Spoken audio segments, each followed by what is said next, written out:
خدا کا کلام زندہ اور مؤثر اور ہر ایک دو دھاری تلوار سے تیز ہے۔ ہم خدا ان کا شکر ادا کرتے ہیں آج اس وقت کے لیے، اور بھائی سمر صادق کے لیے جو آج ہمارے ساتھ موجود ہیں۔ میرا آپ سے پہلا سوال یہ ہے کہ بائبل مقدس میں سے آپ کی پسندیدہ آیت کون سی ہے؟ مسیح میں آپ کی سلامتی ہو۔ بائبل میں بہت ساری آیات ہیں جو کہ میری زندگی پر بہت گہرا اثر رکھتی ہیں، لیکن میں ایک آیت کا ذکر آپ کے ساتھ کرنا چاہوں گا۔ پطرس کا پہلا عام خط، اس کا پہلا باب اور اس کی 15ویں آیت میں یوں مرقوم ہے، بلکہ جس طرح تمہارا بلانے والا پاک ہے، اسی طرح تم بھی اپنے سارے چال چلن میں پاک بنو۔ آمین۔ کہ آپ مجھے بتا سکتے ہیں کہ اس آیت کا آپ کی زندگی میں کیا اثر ہوا؟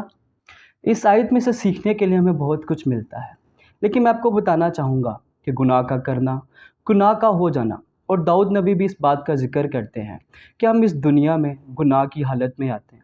لیکن میں جس چیز کا ذکر کرنا چاہوں گا وہ یہ ہے کہ ہم مسیح کو قبول تو کر لیتے ہیں، لیکن بعض اوقات ہم مسیح کی خدمت تو کر رہے ہوتے ہیں، لیکن گناہ ہماری زندگی کا حصہ ہوتا ہے، اور وہ گناہ ہمیں ناپاک کرتا ہے، اور چونکہ ہم ناپاکی کی حالت میں ہوتے ہیں اور خدا کے ساتھ ہماری رفاقت نہیں ہوتی۔ میرا یہ سفر جاری ہے کہ میں خود پاک ہوں تاکہ اپنے باپ کی طرح بن سکوں جو کہ پاکیزگی کا مالک ہے۔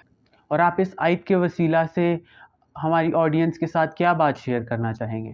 جی ہاں، میں آپ کو بتانا چاہتا ہوں، خدا محبت ہے۔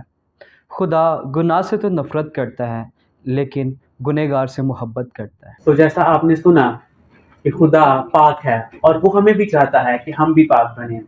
آئیے اس کلام کو آج اپنی زندگی میں لیتے ہیں۔ خداوند آپ کو برکت دے اور آپ کے ساتھ